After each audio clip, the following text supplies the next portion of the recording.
Hello and welcome back to this video tutorial. This video is the continuation of the previous video where we have discussed the stage 3, that is reality comes crashing down of great expectations. So this will be the last video of this novel, Great Expectations.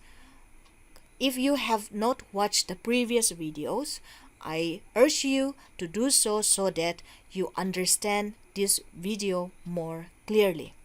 Okay, let's move on. In this video, I will be discussing from chapter 51 to 59, and this is the end of this novel. Okay, so in chapter 51, it so happened that Pip goes to Mr. Jacker's office and collects Miss Havisham's money for Herbert. Pip tells Mr. Jackers that he not only knows Stella's mother, who Stella's mother is, but who her father is too. Pip can tell from Mr. Jacker's surprise that he hadn't known about Provis. Still, Mr. Jackers tries to ignore Pip's news and goes back to work with Wemmick. Pip makes a passionate, almost an indignant appeal to him to confide in Pip as Pip has in him, to honor Pip's love for Stella. Pip then entreats Wemmick to side with him, calling on Wemmick's gentle heart and cheerful, playful ways at home. Mr. Jackers is shocked to hear about Wemmick's home life. He consents to share his knowledge with Pip. Mr. Jackers insists on describing the case entirely hypothetically, and says he admits nothing. Without naming names, he describes the possibility of having given the child of a murderer to a rich woman to save the child from the rough world the mother lived in, telling her that her child would be saved regardless of the mother's fate, and that he had used the mother's concern for her child to keep her docile and calm. That the mother knew nothing of her husband. Mr. Jackers then asks Pip who he would hypothetically benefits by revealing his news, as it could only bring harm and disgrace to mother, father, and daughter. Mr. Jackers then restores his professional persona and gets back to business. Chapter 52. A few weeks pass until one Monday morning, Pip receives a letter from Wemmick informing that it might be possible to escape with Provis that Wednesday because Pip is still recovering from his burns. He and Herbert arrange for a startup to help them row up the river beyond Gravesend. They will then meet a foreign steamer leaving London, and Provis and Pip will climb abroad. After Pip goes out to secure passports, he comes home to a threatening anonymous letter telling him to meet the writer in secret on the marshes in order to get information about Uncle Provis. Convinced by the mention of Provis' name that he must obey, Pip writes Herbert a note saying that he is going to check on Miss Havisham and travels to the village. In the village, Pip stays at an inn where he is not known. The oblivious landlord tells Pip Uncle Pimpleshock's version of Pip's story, in which Pip returns to the village to visit his great friend but ungratefully neglects the man that met him, Mr. Pimplechock. Pip is overcome with sympathy for Joe, who never complains and seems truer and nobler to Pip as he compares him with Pimplechock's falseness and meanness. Chapter 53. That night, Pip walks out of the marshes, where he is ambushed by Orlick and tied up. Orlick gloats that he lured Pip out on the marshes in order to kill him as revenge for costing him his job as Miss Havisham's porter and for coming between him and Biddy. He adds that it was Pip who is to blame for Mrs. Joe getting clubbed, because it was Pip being treated as a favorite at the forge that caused Orlick to club her. He tells Pip he has long plotted to kill Pip out of resentment. Pip is consumed by thoughts of friends and family. He will not get to say goodbye or to ask forgiveness.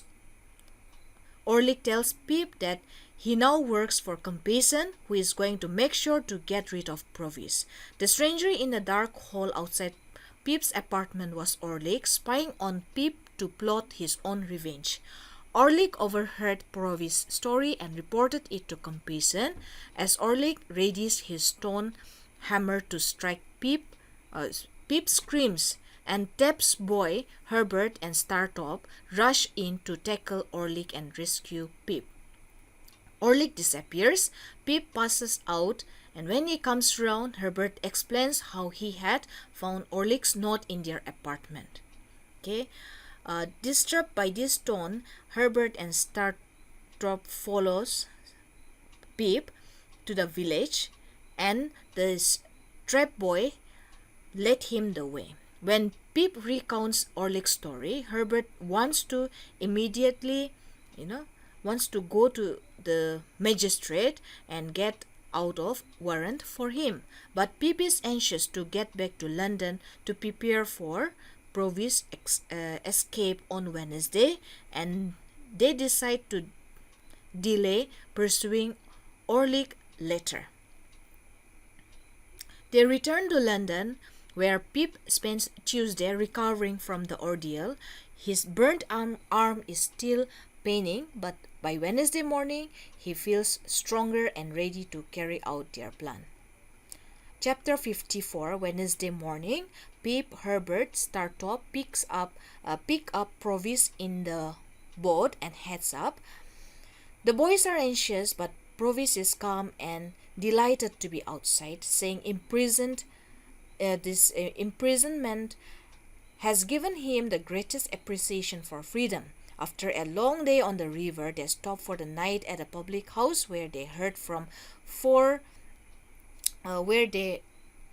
hear about a four-oared gallery with two suspicious-seeming passengers. The man who describes them suspect that the men were disguised costume house officers. Okay, so they were costume house officers. While the others were sleeping that night, Pip can see through the window that two men are examining the boat. Next morning, Pip, Herbert, Startop, and Provis row further upriver, meeting the scheduled steamer that Pip and Provis plan to flag down, climb abroad, and ride out of England.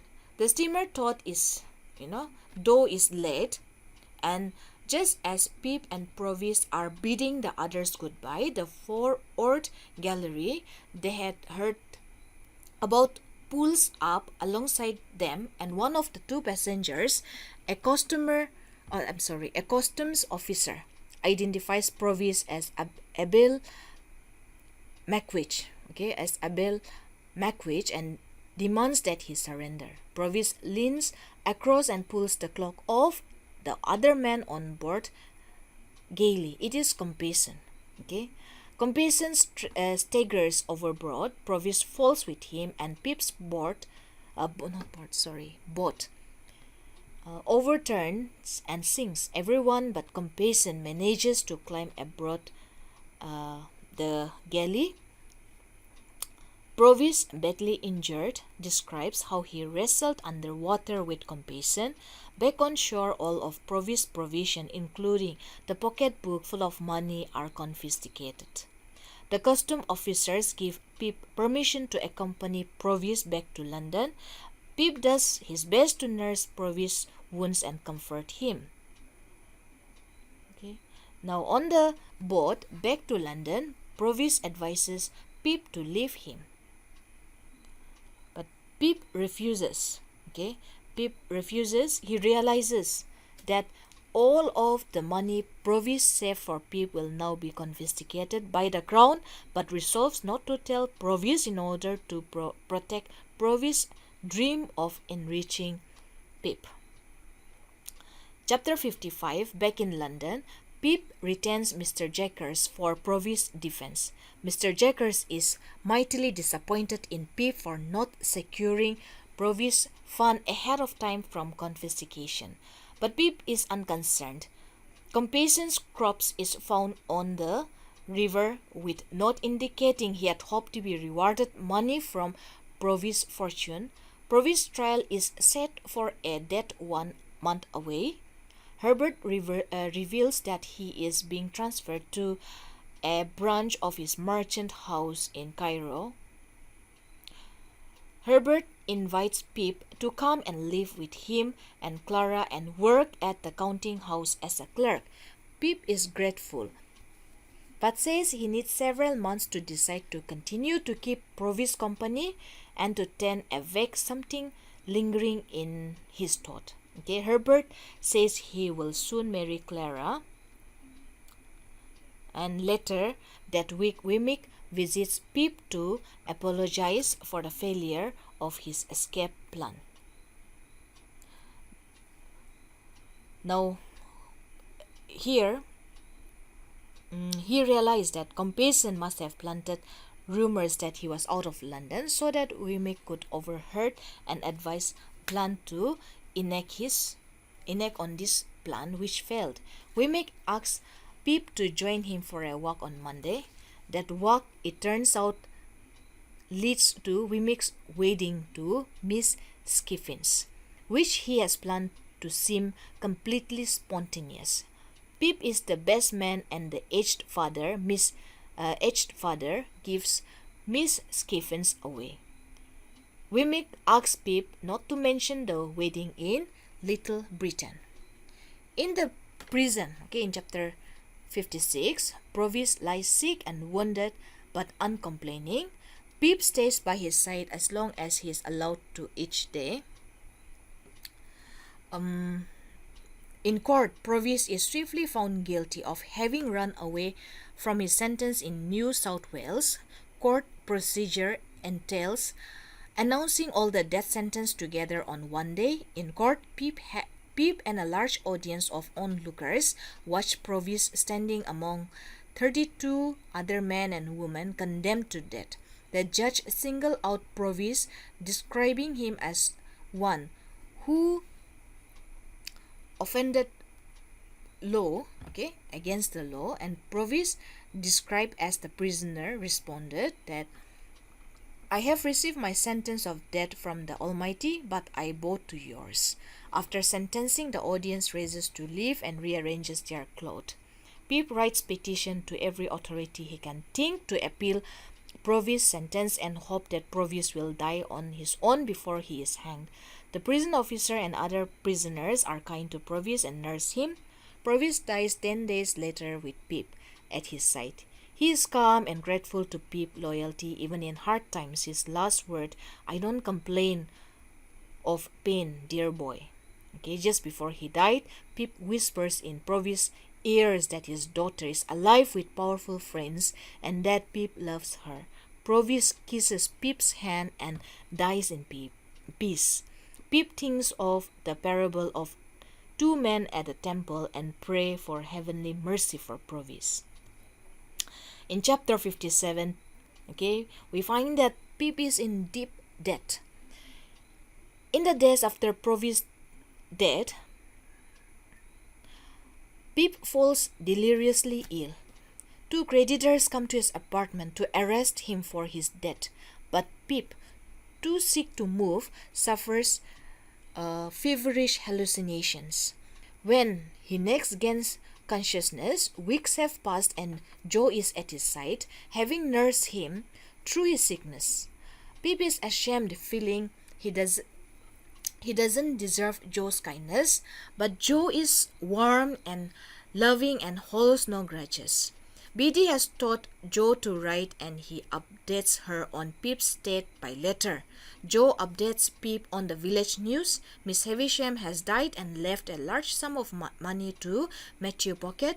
Crediting Pip's account of Matthew's character, she has left insultingly small amount of money to all other relatives. Okay, Orlick is in jail for robbing and torturing Uncle Pimplechook. Okay, and she has left a bulk of fortune for Stella.